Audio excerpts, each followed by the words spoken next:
dans le Seigneur. Je bénis le Seigneur Jésus-Christ, notre Père, notre Dieu, lui qui nous a donné ce privilège de commencer nos journées par la méditation pour nous acquérir de sa volonté et nous préparer pour son avènement. Bien-aimés, c'est une grâce de commencer la journée par la prière et l'exhortation. C'est une grâce de demeurer dans la pensée de Dieu, dans la parole de Dieu, parce que la parole de Dieu est la nourriture spirituelle qui nous prépare pour l'enlèvement qui arrive bientôt. Bien-aimés, nous sommes au temps de la fin, il n'y a plus de délai.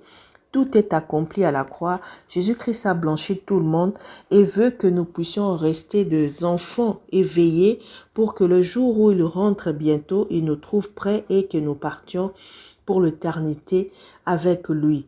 C'est pourquoi nous partageons tout le temps et aujourd'hui nous allons partager encore dans le livre d'Apocalypse 13. Nous allons lire à partir du 1er jusqu'au 5e verset que j'ai lu au nom de Jésus. Puis j'ai vu monter de la mer une bête qui avait 10 cornes et 7 têtes, et sur ses cornes 10 diadèmes, et sur ses têtes des noms de blasphème. La bête que j'ai vue était semblable à un léopard. Ses pieds étaient comme ceux d'un ours, et sa gueule comme une gueule de lion. Le dragon lui donna la puissance sur son trône et une grande autorité. Et j'ai vu l'une de ses têtes comme blessée à mort. Mais sa blessure mortelle fut guérie, remplie d'admiration, la terre entière suivit la bête. Et ils adorèrent les dragons parce qu'il avait donné autorité à la bête. Ils adorèrent la bête en disant qui est semblable à la bête et qui peut combattre contre elle. Et il lui fut donné une bouche qui proférait des paroles arrogantes et des blasphèmes. Il lui fut donné le pouvoir d'agir pendant 42 mois. Bien-aimés, aujourd'hui nous allons partager sur la bête qui monte de la mer et celle qui monte de la terre. Bien-aimés, toutes ces deux bêtes, c'est juste que l'image de l'apparition de l'Antéchrist. Dans peu de temps, l'Antéchrist va faire son apparition parce que si nous avons bien compris tout ce temps que nous partageons l'Apocalypse, beaucoup de choses qui sont déjà accomplies. Jésus-Christ est déjà à la porte. Il est venu, il a vérifié sur la terre, comme au temps de Sodome et Gomorrhe. Il a vu que tout le cri de saints qui implore sa vengeance, qui veut que les choses s'arrêtent pour qu'ils entrent dans leur héritage, tout ce qu'ils ont dit est vrai parce que l'homme est tellement mauvais qu'il continue toujours à demeurer dans la méchanceté. C'est pourquoi Jésus-Christ est mort à la croix et a blanchi tout le monde sans l'effort de quiconque pour que personne ne dise que j'ai acquis la sainteté parce que j'ai été bon. Non. Dieu nous a aimés tous étant pécheurs et nous a libérés du péché d'Adam et Ève. Sous l'emprise de l'ennemi, il nous a sortis pour que nous soyons forts et qu'aujourd'hui, que chacun ne dise pas qu'il a été tenté au-delà de ses efforts, mais que chacun use de sa force pour vaincre son corps, crucifier sa chair afin de finir avec le péché, vivre selon l'esprit pour ne pas accomplir les œuvres de la chair. Parce que le diable, il agit beaucoup plus dans la chair. Et pendant ce temps de la fin, le diable, sachant qu'il a peu de temps, il avait commencé par remonter la bête qui monte de la mer. C'était des autorités, c'était des grandes puissances qui sont venues dans le monde, qui ont fait beaucoup du mal aux saints, qui ont vaincu beaucoup de saints et qui ont tué beaucoup. Ce sont ces saints-là qui réclament vengeance parce que ce sont nos patriarches qui ont beaucoup souffert pour que le nom de Jésus aujourd'hui soit proclamé sans qu'on te coupe la tête. Et la deuxième bête qui va remonter, c'est lui qu'on va appeler Antichrist. C'est lui qui va venir avec aussi une grande autorité. La Bible dit qu'il va venir avec une puissance que la première bête, que le dragon lui a donnée.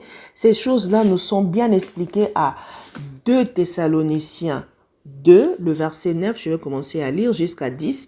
L'apparition de cet impur se fera par la puissance de Satan, avec toutes sortes de miracles, des signes et des prodiges mensongers, et avec toutes les séductions de l'iniquité pour ceux qui périssent, parce qu'ils n'ont pas reçu l'amour de la vérité pour être sauvés.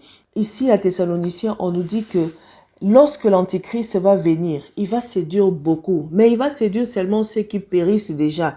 Parce que si ton nom n'est pas trouvé digne d'être écrit dans le livre des vies, c'est-à-dire tu as été tellement mauvais après avoir reçu l'amour de Jésus-Christ, après que Jésus-Christ t'ait lavé, t'a rendu pur, tu as continué dans le mal, tu as fait ton choix de suivre le mauvais chemin et ce sont ces gens-là qui vont périr.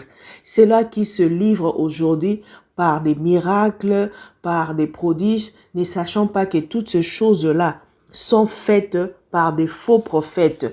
Parce que Marc 24, le verset 24 nous dit, « Car il s'élèvera des faux Christ et des faux prophètes. Ils feront des grands prodiges et des miracles, au point de séduire, s'il était possible, même les élus. » Donc, vous voyez que c'est pas possible que les élus tombent. Si tu tombes tout le temps, bien aimé, Dieu a prévu que ses enfants puissent tomber parce qu'il a dit, cette fois mon serviteur tombera, cette fois je le relèverai. La force des chrétiens, c'est se lever lorsqu'il est tombé, de se relever. Bien aimé, si tu te relèves pas et tu restes ancré dans le mal, parce que tu crois que non, tout ce que je fais ici, je suis pas digne. Bien aimé, c'est que tu es un enfant du diable. Tu n'es pas un élu. Un élu, même s'il tombe cette fois, il se relève cette fois et il repart sur le bon chemin. C'est pourquoi la Bible dit, le premier seront les derniers et les derniers seront le premier. Parce qu'aujourd'hui, le royaume des cieux appartient aux violents, à ceux qui savent se relever, à ceux qui savent crucifier la chair pour finir avec le péché. Daniel avait vu la vision de cette bête qui est montée de la mer. Il a dit, toutes ces cornes-là, ce sont les 10 royaumes qui vont venir régner. Et ces gens-là sont passés. Ces gens-là sont venus, ils avaient le pouvoir. Vous pouvez lire ça dans Daniel 7, à partir du 17e jusqu'au 28e verset. Vous allez voir que Daniel explique qu'ils sont venus, la bête est venue, il a fait ce qu'il pouvait faire. Il a vaincu même certains chrétiens. Pas vaincre dans le sens de les... parce qu'il pouvait tuer les saints. On a tué plusieurs saints. Mais leur âme a été sauvée parce que leur nom était écrit dans le livre des vies. Mais après, Daniel parlait de la fin, lorsqu'il va venir, lorsque le Seigneur Jésus-Christ va venir lui ôter sa puissance, sa domination et l'anéantir pour toujours. C'est pourquoi, pendant ce temps-là, le diable envoie aussi ses serviteurs. De la même façon que Dieu a envoyé plusieurs prophètes, plusieurs personnes t'enseigner, tu n'écoutes pas. De la même façon que le diable aussi envoie plusieurs de ces faux prophètes, faux pasteurs, faux de faux, pour tout faire pour t'entraîner au mal. Bien-aimé, pose-toi la question, pourquoi tu es toujours entraîné au mal? Bien-aimé, parce que ce travail-là, c'est pas un pasteur, c'est pas quelqu'un qui va faire pour toi. Lorsque tu es toujours attiré au mal, commence à prier, demander la force du Saint-Esprit. Parce que le Saint-Esprit, à la croix, Jésus-Christ a rendu sa puissance, son amour à tous. Il a dit à tous ceux qui vont le recevoir, il leur a donné le pouvoir de devenir enfants de Dieu pour que, étant enfants de Dieu, héritiers de la puissance de Dieu, de la divinité de Jésus-Christ, puissent vaincre le péché. Donc aujourd'hui, si tu ne veux pas changer, c'est pourquoi tu ne changes pas. C'est pourquoi tu ne te sanctifies pas. C'est pourquoi tu commences à prendre ces choses comme des fables. Mais si tu regardes bien tout ce qui est écrit dans la Bible, s'accomplit. La Bible est le seul livre où les choses qui sont écrites s'accomplissent exactement comme c'est écrit. La majorité des choses que nous avons vues à partir du premier livre d'Apocalypse jusque là au 13e, ce sont des choses qui sont accomplies, des choses qui sont déjà faites. C'est pourquoi l'Apocalypse, c'est un livre des choses qui sont et des choses qui vont à venir. Alors, si tu prends ça de la blague, sache que Jésus-Christ revient bientôt. Et même quand le diable envoie l'antichrist pour saisir encore beaucoup de gens pour les amener en enfer, et il va faire beaucoup de prodiges, beaucoup de miracles, mais tout cela va beaucoup plus séduire ceux qui sont perdus. Parce que moi, par exemple, pour que je connaisse que cette personne est un serviteur de Dieu, je ne regarde pas les miracles, je regarde les fruits. Parce que même si le diable veut changer ses fruits seront toujours mauvais. Il est venu pour égorger, tuer et diviser. Et tout ce qui est fruit de la chair, ce sont les fruits qu'il montre. Donc tu peux voir un serviteur de Dieu, un pasteur. Si tu veux bien les connaître, regarde les fruits qu'il porte. Lorsque tu trouves qu'il est impudique, il est avare, il est égoïste, il est orgueilleux, il a tout ce que le diable a, il est menteur, c'est un serviteur du diable. Quand même il fera de miracles, sois loin de lui parce qu'il est venu pour t'amener à adorer. L'Antichrist viendra avec le pouvoir d'amener les gens à blasphémer, à parler du mal des dieux, à renier la foi pour que beaucoup soient attirés vers lui. Et comme il fera beaucoup de miracles, la Bible nous dit que beaucoup de gens vont commencer à l'adorer. Et c'est ici qu'on appelle l'intelligence de toute personne, de connaître que ça ne sera pas une bête, mais ce sera un homme qui viendra avec une puissance de contrôler le monde, mais pour ramener beaucoup à la mort. Et tout celui qui ne va pas le suivre, ils vont être tués. Et c'est là que lorsque l'Éternel a dit aux saints qui réclament la vengeance, il leur a dit, attendez que le nombre de tous les saints soit arrivé, parce que tous les saints vont mourir comme vous, par la persécution, par l'épée. Et donc, si tu attends à avoir une vie chrétienne sur la terre, une vie épanouie, calme, tu te trompes. Parce que lorsque tu es en Jésus-Christ, tu es comme une fruit mûr. C'est à toi qu'on va jeter la pierre. Et la Bible nous dit de persévérer, de combattre les bons combats pour que nous puissions finir avec toutes ces choses. Et bientôt, Jésus-Christ vient nous délivrer parce que la Bible nous dit, quand il viendra, c'est lorsqu'il aura vu que les saints n'ont plus la force de combattre. Aussi longtemps que nous avons la force de prêcher, de parler en son nom, nous retardons aussi la fin. Et donc, continuons à combattre les bons combats, prêchons à nos membres de famille, prions pour ceux qui périssent et que le nom de Jésus-Christ soit connu partout pour que beaucoup se repentissent et reviennent à lui. C'est ça la pensée de Dieu. Nous allons prier au nom de Jésus.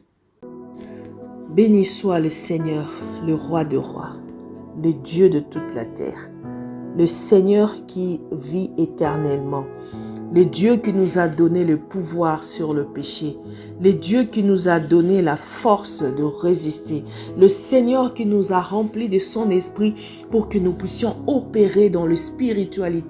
Dans la spiritualité, parce que lorsque tu as gagné le spirituel, tu as gagné le physique. Bénis le Seigneur qui garde ses enfants inébranlables, qui nous a rendus, Seigneur, au Dieu, à la statue parfaite de Jésus-Christ, qui nous a remontés pour que nous ne puissions pas nous perdre, qui a crucifié le diable, qui a détruit les dominations et les principautés pour nous donner la victoire sur le péché, qui nous a donné l'autorité sur le diable et ses démons, qui nous a libérés de la puissance du mal pour que nous puissions travailler dans le pouvoir qu'il avait, pour que nous puissions annoncer l'évangile avec espérance, avec fermeté, parce que c'est un évangile de paix, c'est un évangile de délivrance, c'est une puissance qui libère. Que le Seigneur soit loué, que Jésus-Christ soit béni, car il est le nom le plus précieux, le nom qui nous a été donné pour être sauvés, le nom qui a régné et qui continuera à régner, la personne qui a dominé et qui continue à dominer pour des siècles, c'est lui à qui la terre et tout ce qu'elle renferme a été créé, rien n'échappe à son contrôle. Béni soit notre Dieu, notre Père, qui en ces jours veut que nous puissions connaître ces choses pour que nous puissions le partager et qu'ensemble nous puissions combattre jusqu'à la fin. Il a dit combattez jusqu'à la mort, jusqu'au sang, afin que nos noms soient trouvés dignes d'être écrits dans le livre de vie. Bénis le Seigneur Jésus-Christ lui-même qui nous envoya combattre, nous donnant le pouvoir, car nous combattons dans la victoire. Avec cette assurance, mon frère, ma sœur, comment tu peux te relâcher? Comment tu peux te laisser battre? Parce que tu es dans la victoire. C'est pourquoi retroussons nos manches, combattons notre chair pour finir avec le péché, manifestons l'amour de Jésus-Christ au nom de Jésus-Christ et que nos noms soient écrits dans le livre de vie et que nous soyons de sel sur la terre. Seigneur, fais en sorte que le chrétien soit puissant. Fais en sorte que le chrétien soit une armée pour toi dans ce monde pendant ce temps de la fin, que nous puissions gagner beaucoup pour que beaucoup soient sauvés et soient ramenés à ton amour, parce que ta volonté c'est que les gens ne périssent pas, qu'ils n'aillent pas en enfer, mais qu'ils soient trouvés justes, car justifiés par le sang de Jésus-Christ, nous voulons demeurer juste dans la présence de Dieu, luttant jusqu'au sang, luttant jusqu'à la mort, comme toi tu l'as si bien montré l'exemple. C'est pourquoi je bénis mon frère et ma soeur. Je prie pour tous ceux qui n'ont pas été baptisés du Saint-Esprit, qui reçoivent le Saint-Esprit maintenant au nom de Jésus, parce que c'est lui notre force. Que l'intelligence et la sagesse que ramène le Saint-Esprit nous ouvrent les yeux afin que les écailles tombent et que nous puissions voir que les temps sont mauvais et que nous puissions racheter le temps car les jours sont mauvais et qu'il y a peu de temps. Dans peu de temps, le Seigneur va revenir. Nous voulons nous trouver justes. Merci Seigneur pour la journée que tu bénis. Merci pour mon frère et ma soeur qui m'écoutent. Merci pour ceux qui sont malades que tu guéris. Pour ceux qui ont été aveuglés, que tu fais tomber les écailles, que tu chasses l'aveuglement au nom de Jésus-Christ. Je bénis mon frère, je bénis ma soeur, je bénis nos vies contre tout le virus, contre tout le fléau que l'ennemi va envoyer. Je nous rends inébranlables au nom de Jésus par le Saint-Esprit. L'Antichrist ne nous vaincra pas, parce que c'est pas possible qu'il puisse vaincre les élus. Merci Seigneur Jésus-Christ pour la parole de Dieu. C'est pourquoi tu nous l'as annoncé davantage, pour que nous puissions savoir que Jésus-Christ est en nous et il est nulle part ailleurs. Que si on nous dit, viens ici, il est ici, viens dans cette église, il est ici, il n'est pas là. Parce que le Saint-Esprit a trouvé sa place dans nos cœurs, dans le cœur de ses enfants, dans le cœur de tous ceux qui l'invoquent. Et toi qui l'invoques, sois dans la foi que Jésus-Christ vit en toi. Et c'est dans le corps de l'homme qu'il a trouvé son temple. Merci Seigneur Jésus-Christ. Merci pour tout ce que tu libères et tout ce que tu fermes pour notre bien. Merci et que le nom de Jésus-Christ soit répandu et reconnu sur toute la terre. Amen.